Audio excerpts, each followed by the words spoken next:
حضرت سیدنا عمر فاروق رضی اللہ تعالیٰ عنہ آپ کی سیرت کا اگر مطالعہ کیا جائے تو پتہ چلتا ہے کہ اللہ رب العزت نے حضرت سیدنا عمر فاروق رضی اللہ تعالیٰ عنہ کو بہت سی خصوصیات سے نوازا۔ جلال الدین سیوطی رحمۃ اللہ تعالیٰ علیہ اپنی مشہور زمانہ کتاب تاریخ الخلفاء کے اندر آپ فرماتے ہیں کہ جہاں حضرت سیدنا عمر فاروق رضی اللہ تعالیٰ عنہ ایک زبردست خلیفہ تھے، حضرت عمر فاروق رضی اللہ تعالیٰ عنہ جہاں زبردست خلافت کے کام سر انجام دے رہے تھے، آپ فرماتے ہیں وہیں پر آپ بہت بڑے عالم بھی تھے اور تقوی و پرہیزگاری آپ کا شعار تھا۔ عمر فاروق رضی اللہ تعالیٰ عنہ جب آپ خلیفہ مقرر ہوئے تو خلیفہ مقرر ہونے کے بعد آپ نے سب سے پہلا جو کام کیا وہ یہ تھا کہ آپ نے اپنے صوبوں کے جو گورنر تھے، جتنے بھی گورنر تھے، آپ نے ایک ان کو پیغام جاری کیا، اور وہ پیغام یہ تھا کہ حضرت سیدنا عمر فاروق نے فرمایا کہ تم گورنر ہو، تمہاری کچھ ذمہ داریاں ہیں، لیکن سب سے اہم جو کام ہے وہ نماز ہے، نماز کی پابندی کرنی ہے، اور اپنی رعایا ہے جو تمہارے ماتحت لوگ ہیں ان کو بھی نماز کا پابند بنانا ہے، کیونکہ جس نے نماز کو محفوظ کر لیا اس نے اپنے دین کو محفوظ کر۔ فرماتے ہیں میں ذرا قریب کیا اور میں نے چھپ کر حضرت سیدنا عمر فاروق رضی اللہ تعالیٰ عنہ پر غور کیا، غور سے سنا کہ آپ اکیلے یہاں کر کیا رہے ہیں۔ آپ فرماتے ہیں میں نے کان لگایا، عمر فاروق زارو کتار رو رہے تھے اور رو کر اپنے آپ کو کہہ رہے تھے کہ عمر خدا سے ڈر جا، عمر خدا سے ڈر جا، عمر خدا سے ڈر جا۔ کہ عمر فاروق بول پڑے، عمر فاروق کہنے لگے کہ میری بہن جس سے تو نے یہ قرآن لیا مجھے بھی اس محبوب کے در پر لے چل، جس محبوب سے تو نے قرآن لیا مجھے بھی اس کے در پر لے چل۔ پہلے تو میں اسے قتل کرنے کے ارادے سے آیا تھا، اب اس کے قدموں پر خود قربان ہونا چاہتا۔ دور سے جب آتے ہوئے دیکھا نا حضرت امیر حمزہ نے، جب دیکھا کس نے؟ حضرت امیر حمزہ۔ کون حضرت امیر حمزہ؟ جو اسد اللہ و رسول ہی ہے، جو اللہ کے بھی شعر ہیں اور رسول اللہ کے بھی شعر ہیں، کیونکہ میں نے کل ہی اپنے رب کی بارگاہ میں دعا کی تھی اللہم اعز الاسلام والمسلمین بعمر بن الخطاب، کہ یا اللہ عمر بن خطاب کے ذریعے سے، عمر بن خطاب کے ذریعے سے اسلام کو عزت عطا فرما۔ رسول اللہ صلی اللہ علیہ وسلم نے ارشاد فرمایا ان اللہ جعل الحق علی لسان عمر وقلبہ، فرمایا اللہ رب العزت نے عمر کے دل اور زبان پر حق جاری فرمایا۔ تو پتہ چلا حضرت ابوبکر صدیق بھی پکے جنتی، حضرت عمر فاروق بھی پکے جنتی۔ حضرت محترم حضرت سیدنا عمر فاروق رضی اللہ تعالیٰ عنہ آپ مسلمانوں کے دوسرے عظیم خلیفہ تھے۔ حضرت سیدنا عمر فاروق رضی اللہ تعالیٰ عنہ کی شان و شوکت کو بیان کرنا اس انسانی طاقت سے باہر ہے۔ حضرت سیدنا عمر فاروق رضی اللہ تعالیٰ عنہ آپ کی سیرت کا اگر مطالعہ کیا جائے تو پتہ چلتا ہے کہ اللہ رب العزت نے حضرت سیدنا عمر فاروق رضی اللہ تعالیٰ عنہ کو بہت سی خصوصیات سے نوازا تھا۔ اللہ رب العزت نے حضرت عمر فاروق رضی اللہ تعالیٰ عنہ کے اندر یہ ایک خصوصیت رکھی کہ حضرت عمر فاروق رضی اللہ تعالیٰ عنہ آپ وہ انسان ہیں کہ جن کے دور خلافت سے مسلمان تو مسلمان رہے بلکہ کفار اور یہود و نصارہ بھی آپ کی خلافت سے بڑا متاثر ہے۔ پھر اسی طرح حضرت سیدنا عمر فاروق رضی اللہ تعالی عنہ آپ کی فضیلت یہ ہے، حضرت امام جلال الدین سیوطی رحمۃ اللہ تعالی علیہ اپنی مشہور زمانہ کتاب تاریخ الخلفاء کے اندر آپ فرماتے ہیں کہ جہاں حضرت سیدنا عمر فاروق رضی اللہ تعالی عنہ ایک زبردست خلیفہ تھے، حضرت عمر فاروق رضی اللہ تعالیٰ عنہ جہاں زبردست خلافت کے کام سر انجام دے رہے تھے، آپ فرماتے ہیں وہیں پر آپ بہت بڑے عالم بھی تھے اور تقوی و پرہیزگاری آپ کا شعار تھا۔ حضرت سیدنا عمر فاروق رضی اللہ تعالیٰ عنہ آپ نماز کا بڑا اہتمام فرماتے تھے۔ حضرت عمر فاروق رضی اللہ تعالیٰ عنہ جب آپ نے عشاء کی نماز سے فارغ ہونا تو آپ نے گھر والوں کو یہ فرمانا، یہ حکم دینا کہ میرے سرہانے پر ایک برتن کے اندر پانی ڈال کے رکھ دو۔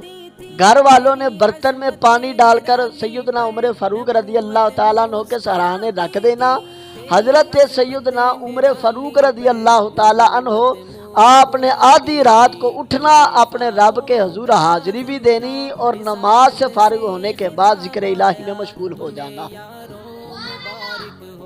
اور ایک روایت یہ ہے کہ حضرت سیدنا عمر فاروق رضی اللہ تعالی عنہ آپ کو یہ بڑا پسند تھا کہ آدھی رات کو اٹھ کر اللہ رب العزت کی عبادت کی جائے۔ اور پھر اسی طرح حضرت سیدنا عمر فاروق رضی اللہ تعالیٰ عنہ جب آپ خلیفہ مقرر ہوئے تو خلیفہ مقرر ہونے کے بعد آپ نے سب سے پہلا جو کام کیا وہ یہ تھا کہ آپ نے اپنے صوبوں کے جو گورنر تھے، جتنے بھی گورنر تھے، آپ نے ایک ان کو پیغام جاری کیا، اور وہ پیغام یہ تھا کہ حضرت سیدنا عمر فاروق نے فرمایا کہ تم گورنر ہو، تمہاری کچھ ذمہ داریاں ہیں، لیکن سب سے اہم جو کام ہے وہ نماز ہے۔ سب سے اہم کام نماز ہے، نماز کی پابندی کرنی ہے، اور اپنی رعایا ہے جو تمہارے ماتحت لوگ ہیں ان کو بھی نماز کا پابند بنانا ہے، کیونکہ جس نے نماز کو محفوظ کر لیا اس نے اپنے دین کو محفوظ کر لیا۔ جس نے نماز محفوظ کر لی اس نے اپنا دین محفوظ کر لیا، اور فرمایا جس کی نماز ضائع ہو گئی گویا اس نے اپنے دین کو ضائع کر دیا، اس نے اپنے دین کو ضائع کر دیا۔ یہ کون کہہ رہا ہے؟ حضرت عمر فاروق رضی اللہ تعالیٰ عنہ۔ ایک دن حضرت سیدنا عمر فاروق رضی اللہ تعالیٰ عنہ نے اپنے کندھوں پر ایک مشکیزہ اٹھایا ہوا تھا، آپ اٹھا کر لے کر جا رہے تھے تو کچھ لوگ کہنے لگے کہ یا امیر المؤمنین یا خلیفۃ المسلمین، آپ مسلمانوں کے امیر ہیں، آپ مسلمانوں کے خلیفہ ہیں، آپ نے یہ مشکیزہ کیوں اٹھایا ہوا ہے؟ آپ کسی غلام کو کہتے، آپ کسی نوکر کو کہتے، وہ یہ کام کر دیتا۔ آپ کے شایان شان یہ نہیں ہے کہ آپ مشکیزہ اٹھائیں۔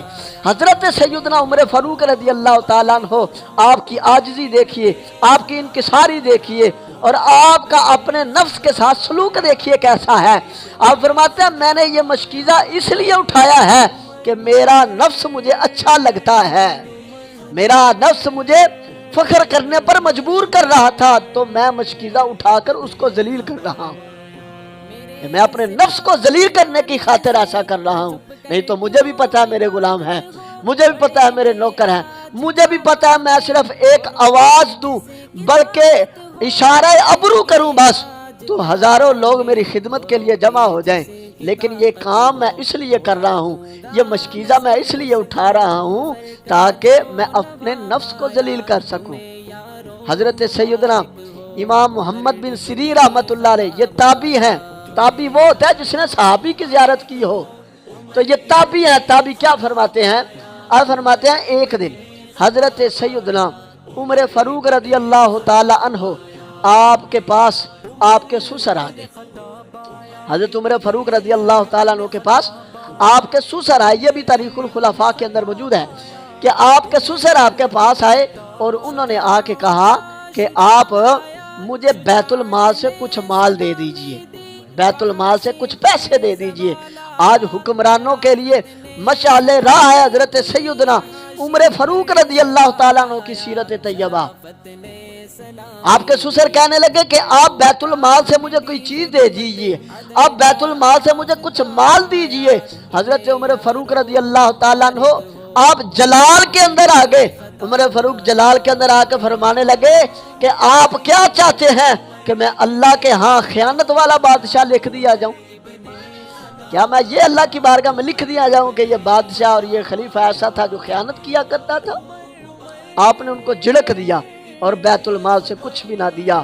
اور اگر حضرت سیدنا عمر فاروق رضی اللہ تعالیٰ عنہ آپ کے خوف خدا کی بات کروں کہ آپ کے دل میں اللہ تعالیٰ کا خوف کتنا تھا، اللہ تعالیٰ سے کتنا ڈرتے تھے، تو اس کے متعلق آتا ہے کہ حضرت سیدنا انس رضی اللہ تعالیٰ عنہ آپ فرماتے ہیں ایک دن میں ایک باغ میں گیا اور میں کیا دیکھتا ہوں کہ ایک دیوار کی اوڑ میں حضرت سیدنا عمر فاروق رضی اللہ تعالیٰ عنہ ہے۔ آپ فرماتے ہیں میں ذرا قریب گیا اور میں نے چھپ کر حضرت سیدنا عمر فاروق رضی اللہ تعالیٰ عنہ پر غور کیا، غور سے سنا کہ آپ اکیلے یہاں کر کیا رہے ہیں۔ آپ فرماتے ہیں میں نے کان لگایا، عمر فاروق زاروں کی طرح رو رہے تھے اور رو کر اپنے آپ کو کہہ رہے تھے کہ عمر خدا سے ڈر جا، عمر خدا سے ڈر جا، عمر خدا سے ڈر جا۔ دیکھیے حضرت عمر فاروق رضی اللہ تعالیٰ عنہ اپنی تنہائی کے اندر اپنے آپ کے ساتھ کیا باتیں کرتے ہیں۔ حضرت سیدنا عمر فاروق رضی اللہ تعالیٰ عنہ تنہائی کے اندر اگر اپنے آپ کو ملتے ہیں، اپنے آپ کو ملامت کرتے ہیں اور کیا کہتے ہیں کہ عمر خدا سے ڈر جا، عمر خدا سے ڈر جا۔ یہ عمر کون ہے؟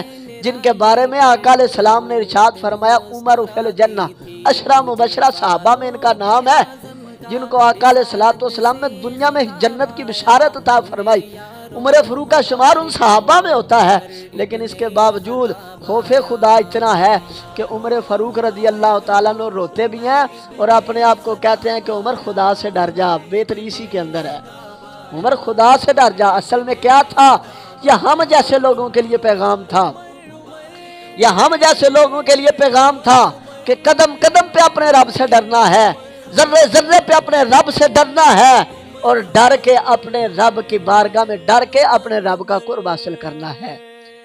اور اگر بات کروں میں حضرت سیدنا عمر فاروق رضی اللہ تعالی عنہ کی کہ آپ کو قرآن کریم کے ساتھ کتنی محبت تھی، تو کتابوں کے اندر آتا ہے، سیرت کی کتابوں میں آتا ہے، حضرت عمر فاروق کی سیرت کے اندر آتا ہے کہ جب آپ قرآن پڑھتے تھے، عمر فاروق رضی اللہ تعالیٰ عنہ جب آپ قرآن پڑھتے تھے تو جب وہ آیت آتی کہ جس کے اندر اللہ تعالیٰ کے عذاب کا بیان ہوتا، جس میں اللہ رب العزت کے عذاب کا بیان ہوتا، تو حضرت عمر فاروق رضی اللہ تعالیٰ عنہ زاروں کی طرح رو پڑتے۔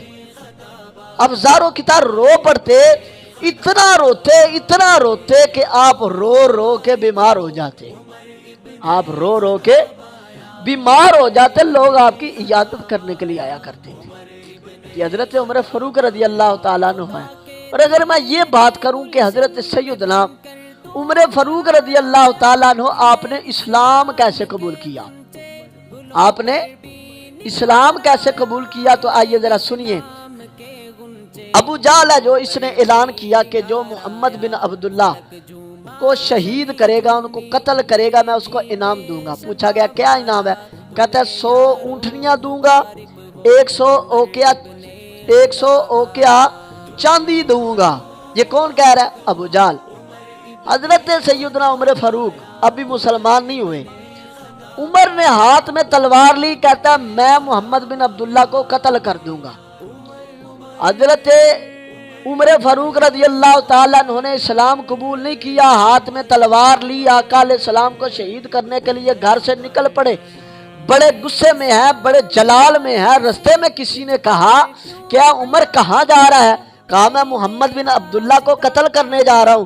کہا اس کو بعد میں قتل کرنا، پہلے اپنے گھر کا پتہ کر، تیری بہن اور تیرا بہنوئی کلمہ پڑھ کے مسلمان ہو چکے ہیں، پہلے اپنے گھر کا پتہ کر، تیرے گھر کے لوگ مسلمان ہو چکے ہیں، تم نے اس کو کیوں قتل کرنا ہے؟ پہلے اپنے گھر کا پتہ تو کر۔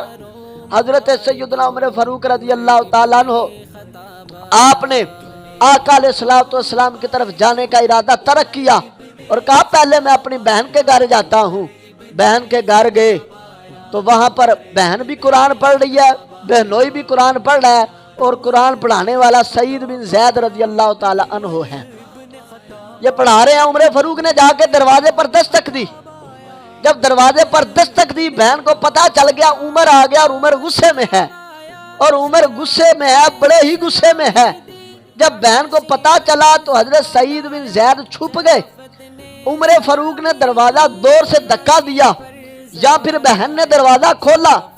بہن نے دروازہ کھولا، عمر فاروق نے مارنا شروع کیا، بہنوئی کو مارا، بہن چھڑا رہی ہے، عمر مارتا جا رہا ہے، بہن کو بھی تھپڑ مارا، بہن کا بھی خون نکلنے لگ گیا۔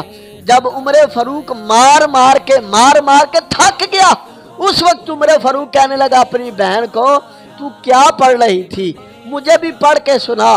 بہن کہنے لگی تو اس وقت ناپاک ہے، تو مشرک ہے، اور مشرک نجس ہوتا ہے، اس لیے میں تجھے پڑھ کے نہیں سناؤں گی، پہلے تو غسل کر کے آ، پہلے تو پاک ہو کے آ، میرے پاس بیٹھتا، پھر تجھے میں اپنے رب کا کلام سناؤں گی، پھر میں تجھے سناؤں گی، پھر میں تجھے قرآن سناؤں گی۔ عمر بھاگتے گئے، دوڑتے گئے، عمر فاروق نے غسل کیا، آ کے بہن کے سامنے بیٹھ گئے، بہن کے سامنے بیٹھے اور بہن نے قرآن پڑھنا شروع کیا، عمر فاروق نے رونا شروع کر دیا، عمر فاروق رونے لگ گئے، عمر فاروق زاروں کی طرح رو رہے ہیں، بہن قرآن پڑھتی جا رہی ہے، عمر روتا جا رہا ہے، بہن قرآن پڑھتی جا رہی ہے، عمر روتا جا رہا ہے، اور روتا جا رہا ہے عمر۔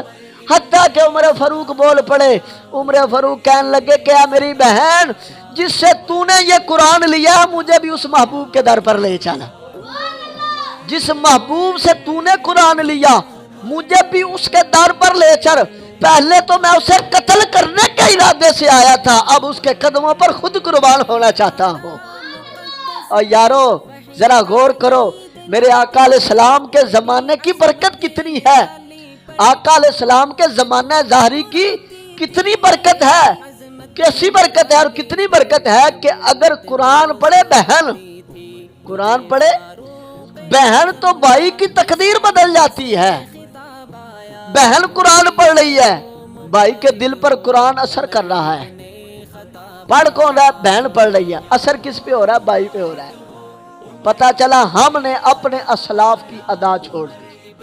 ہم نے اپنے اسلاف کی ادا چھوڑ دی اور ہم نے اپنے اسلاف کو چھوڑ دیا.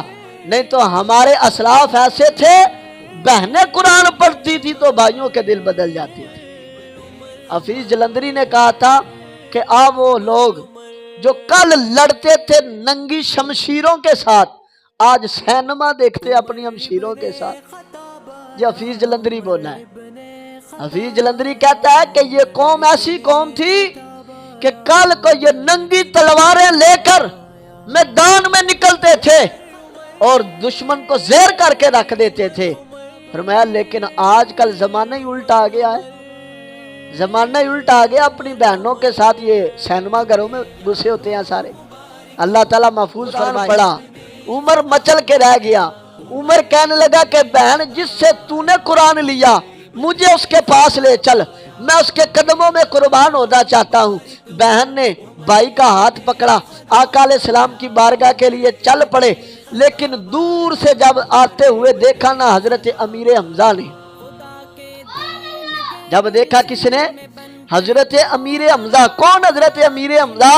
جو اسد اللہ و رسولی ہی ہے، جو اللہ کے بھی شیر ہیں اور رسول اللہ کے بھی شیر ہیں. جب انہوں نے دور سے آتے ہوئے عمر فاروق کو دیکھا تو آقا علیہ السلام کی بارگاہ میں حاضر ہوئے اور آقا علیہ السلام کی بارگاہ میں حاضر ہو کے عرض کرتے ہیں یا سیدی یا رسول اللہ، عمر فاروق آ رہا ہے. عرض کیا یا رسول اللہ عمر آ رہا ہے. آقا علیہ السلام نے ارشاد فرمایا اے چاچا امیر حمزہ اس کو آنے دو، کیونکہ وہ آیا نہیں ہے، اس کو میرے رب نے بھیجا ہے. وہ آیا نہیں، اس کو میرے رب نے بھیجا ہے. کیونکہ میں نے کل ہی اپنے رب کی بارگاہ میں دعا کی تھی اللہم اعز الاسلام والمسلمین بعمر بن الخطاب، کہ یا اللہ عمر بن خطاب کے ذریعے سے، عمر بن خطاب کے ذریعے سے اسلام کو عزت عطا فرما، کو عزت عطا فرما. حضرت عمر فاروق رضی اللہ تعالیٰ عنہ آئے، آقا علیہ السلام کی بارگاہ میں حاضر ہوئے، کلمہ پڑھا اور مسلمان ہو گئے. حضرات محترم، لفظ عمر، لفظ عمر اس کا معنی کیا ہے؟ ہر لفظ کا ایک معنی ہوتا ہے، ہر نام کا کوئی نہ کوئی معنی ہے. لفظ عمر کا معنی کیا ہے؟ اس کے بارے میں علماء لغت نے بیان کیا ہے. اب فرماتے ہیں لفظ عمر صفت مشبہ کا صیغہ ہے اور اس کا جو مصدر ہے وہ عمران بمعنی آبادی کے آتا ہے، یعنی اس کا معنی آبادی. اور عمر کا معنی کیا بنا؟ آباد رہنے والا یا آباد کرنے والا. عمر کا معنی کیا ہے؟ آباد رہنے والا یا آباد کرنے والا. اب ایک بات بڑی غور طلب ہے اور دل میں بٹھانے والی یہ بات ہے، لفظ عمر کا معنی کیا ہے؟ آباد کرنے والا یا آباد رہنے والا. تو اس سے پتہ چلا کہ آج جس کے پاس عمر کا ادب ہے، آج جس کے پاس عمر کا احترام ہے، آج جس کے پاس عمر فاروق کی تعظیم ہے، آج جس کے پاس عمر ہے اس کا ایمان آباد ہے، اور جس کے پاس عمر نہیں ہے اس کا ایمان برباد ہے، اس کا ایمان برباد ہے. حضرت محترم، حضرت عمر فاروق رضی اللہ تعالیٰ عنہ نے اسلام قبول کیا تو اللہ نے کیا شان عطا فرمائی. مشکات کے اندر حدیث ہے کہ رسول اللہ صلی اللہ علیہ وسلم نے ارشاد فرمایا ان اللہ جعل الحق علی لسان عمر و قلبہ، فرمایا اللہ رب العزت نے عمر کے دل اور زبان پر حق جاری فرما دیا ہے. اللہ نے عمر کے دل اور زبان پر حق جاری فرما دیا ہے. عمر جب بھی بولتا ہے، جب بھی سوچتا ہے، حق ہی بولتا ہے اور حق ہی سوچتا ہے. حضرات محترم، مسلم کی حدیث ہے، مسلم شریف کے اندر حدیث یہ ہے کہ سیدنا جابر رضی اللہ تعالیٰ عنہ فرماتے ہیں کہ آقا علیہ السلام نے ارشاد فرمایا کہ میں جنت میں داخل ہوا. اب فرماتے ہیں جب میں جنت میں گیا تو میں کیا دیکھتا ہوں، ایک بڑا عالی شان ایک محل ہے، بڑا عالی شان محل ہے. آپ فرماتے ہیں میں نے فرشتوں سے پوچھا یہ محل کس کا ہے؟ فرشتوں نے کہا یہ عمر فاروق کا محل ہے. فرشتوں نے کہا یہ عمر فاروق رضی اللہ تعالی عنہ کا محل ہے. تو آپ فرماتے ہیں کہ میں اس کے اندر داخل ہونے لگا، میں اس محل کے اندر داخل ہونے لگا، لیکن مجھے عمر فاروق کی شدت مزاجی یاد آ گئی. حضرت عمر فاروق رضی اللہ تعالیٰ عنہ آپ پاس ہی کھڑے تھے تو آپ رو پڑے اور رو کے عرض کرتے ہیں کہ یا سیدی یا رسول اللہ، اے یا رسول اللہ آوا علی کا یغار. یا رسول اللہ یہ کیسے ہو سکتا ہے کہ عمر فاروق کے اندر شدت مزاجی آپ کے لیے آ جائے؟ یہ تو کبھی ہو ہی نہیں سکتا. اور ایک روایت کے اندر یہ ہے کہ عمر فاروق نے جب یہ بات سنی تو عمر فاروق عرض کرتے ہیں حل رفعنی اللہ الا بکا وحل ہدانی اللہ الا بکا. عرض کیا کہ یا سید یا رسول اللہ، اللہ نے یہ جو مجھے شان عطا فرمائی ہے، اللہ نے یہ جو مجھے مقام عطا فرمایا ہے، اللہ نے یہ جو مجھے رفعت عطا فرمائی ہے، یہ آپ کی وجہ سے ہی تو عطا فرمائی ہے. یا رسول اللہ، اللہ نے یہ جو مجھے ہدایت کامل عطا فرمائی ہے، یہ آپ کی وجہ سے ہی تو صاحب عطا فرمایا ہے. یعنی اللہ نے مجھے جو بھی مقام دیا، جو بھی فضیلت دی، وہ فقط آپ کی وجہ سے ہے. مسلم کی حدیث ہے، آقا علیہ الصلوۃ والسلام نے ارشاد فرمایا تم سے پہلی والی جو امتیں تھیں ان کے اندر ایک محدث ہوتا تھا. فرمایا اگر میری امت میں کوئی محدث ہوا وہ عمر فاروق ہوگا. آقا علیہ السلام کی بارگاہ میں عرض کیا گیا یا سیدی یا رسول اللہ صلی اللہ علیہ وسلم، یہ محدث کس کو کہتے ہیں؟ ایک ہوتا ہے محدث اور ایک ہوتا ہے محدث، ان دونوں کے اندر فرق ہے. آقا علیہ السلام نے ارشاد فرمایا محدثون ملہمون، فرمایا محدث اس کو کہا جاتا ہے جس پر الہام نازل ہوتا ہے، جس پر الہام نازل ہوتا ہے اس کو کیا جاتا ہے؟ محدث. ترمذی کے اندر ایک حدیث ہے، حضرت سیدنا عبداللہ بن مسعود رضی اللہ تعالیٰ عنہ آپ فرماتے ہیں کہ ایک دن رسول اللہ صلی اللہ علیہ وسلم نے ارشاد فرمایا، صحابہ بیٹھے ہوئے تھے، آقا علیہ السلام نے ارشاد فرمایا کہ ابھی تمہارے سامنے جو شخص آئے گا وہ جنتی ہوگا. ابھی جو آئے گا وہ کیا ہوگا؟ جنتی ہوگا. صحابہ کہتے ہیں ہم نے دیکھا تو حضرت ابوبکر صدیق تشریف لے آئے. آج ایک شخص ہے امریکہ میں بیٹھا، امریکی ذاکر کہتا ہوں میں اس کو، وہ کہتا ہے حضرت سیدنا ابوبکر صدیق اور حضرت سیدنا عمر فاروق رضی اللہ تعالیٰ عنہ کا ایمان ہی ثابت نہیں ہے. میں کہتا تو ایمان کی بات کرتا ہے، یہاں رسول اللہ جنت کی بشارت عطا فرما رہے ہیں. تو ایمان کی بات کرتا ہے، پہلے اپنا ایمان تو ثابت کر. صحابہ کے خلاف بول کر تو کس ایمان کی باتیں کرتا ہے؟ آقا علیہ السلام نے ارشاد فرمایا جو ابھی آئے گا وہ جنتی ہوگا. حضرت ابوبکر صدیق تشریف لے آئے. آقا علیہ السلام نے ارشاد فرمایا یطلع علیکم رجل من اہل الجنت فطلع عمر، فرمایا اب جو دوسرے نمبر پر آئے گا وہ بھی جنتی ہے. تو صحابہ کہتے ہیں ہم نے دیکھا تو حضرت عمر فاروق تشریف لے آئے. تو پتہ چلا حضرت ابوبکر صدیق بھی پکے جنتی، حضرت عمر فاروق بھی پکے جنتی ہیں. ایک آخری بات کرتے ہیں، حضرت سیدنا عمر فاروق رضی اللہ تعالیٰ عنہ کا دور خلافت تھا.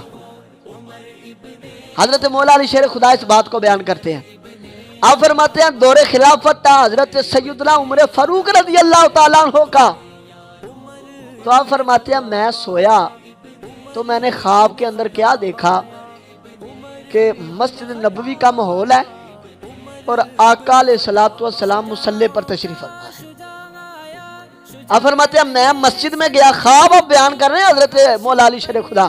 اب فرماتے ہیں میں خواب میں کیا دیکھتا ہوں، آقا علیہ السلام مصلی پر ہیں اور میں مسجد میں آیا ہوں. آقا علیہ السلام نے مجھے ارشاد فرمایا کہ علی جلدی جلدی نماز پڑھ لے، نماز کا وقت جا رہا ہے. مولا علی فرماتے ہیں میں نے خواب کے اندر جلدی جلدی نماز پڑھی اور آقا علیہ السلام کی بارگاہ میں حاضر ہو گیا. آقا علیہ السلام کے پاس ایک کھجوروں کی ٹوکری پڑی تھی. آقا علیہ السلام نے کھجور کی ٹوکری سے ایک کھجور لی اور میرے منہ میں ڈال دی. اب یہ خواب کے اندر دیکھ رہے ہیں، فرمایا آقا علیہ الصلوۃ والسلام نے کھجور کی ٹوکری میں سے ایک کھجور پکڑی اور میرے منہ میں ڈال دی۔ آپ فرماتے ہیں میری آنکھ کھل گئی، میں نے دیکھا واقعہ تھا نماز کا وقت تھا اور جا رہا تھا وقت۔ آپ فرماتے ہیں میں مسجد میں گیا تو میں جا کے کیا دیکھتا ہوں کہ جیسے میں نے خواب میں دیکھا تھا نا کہ میں مسجد میں آیا تو رسول اللہ بیٹھے ہیں مصلی پر، کہتے ایسے ہی میں مسجد میں آیا تو کیا دیکھتا ہوں کہ عمر فاروق مصلی پر بیٹھے ہوئے ہیں۔ عمر فاروق مصلی پر بیٹھے ہوئے ہیں تو عمر فاروق نے مجھے وہی بات فرمائی جو آقا علیہ السلام نے خواب میں ارشاد فرمایا تھا۔ آقا علیہ السلام نے ارشاد فرمایا تھا کہ اے علی نماز پڑھ لے، نماز کا وقت جا رہا ہے۔ عمر فاروق بھی یہی فرمانے لگے کہ اے علی نماز پڑھ لے، نماز کا وقت جا رہا ہے۔ آپ فرماتے ہیں میں نے نماز پڑھی، میں حضرت عمر فاروق کے پاس آ کے بیٹھ گیا۔ آپ فرماتے ہیں مجھے تعجب اس بات کا ہوا عمر فاروق کے پاس بھی کھجوروں کی ٹوکری پڑی ہوئی تھی، عمر فاروق کے پاس بھی کھجوروں کی ٹوکری پڑی ہوئی ہے۔ تو عمر فاروق رضی اللہ تعالیٰ عنہ نے بھی وہاں سے ایک کھجور اٹھائی اور میرے منہ کے اندر رکھ دی۔ میں نے عرض کی عمر فاروق میں نے ایک اور کھجور کھا لی ہے۔ آپ فرمانے لگے اگر خواب میں رسول اللہ نے تجھے دوسری دی ہوتی تو عمر بھی تجھے دوسری کھجور دے دیتا۔ فرمایا جب رسول اللہ نے تجھے دوسری کھجور نہیں دی تو عمر فاروق کون ہوتا ہے آقا علیہ السلام سے سبقت لے جانے والا؟ یہ حضرت سیدنا عمر فاروق رضی اللہ تعالیٰ عنہ کی کرامت تھی۔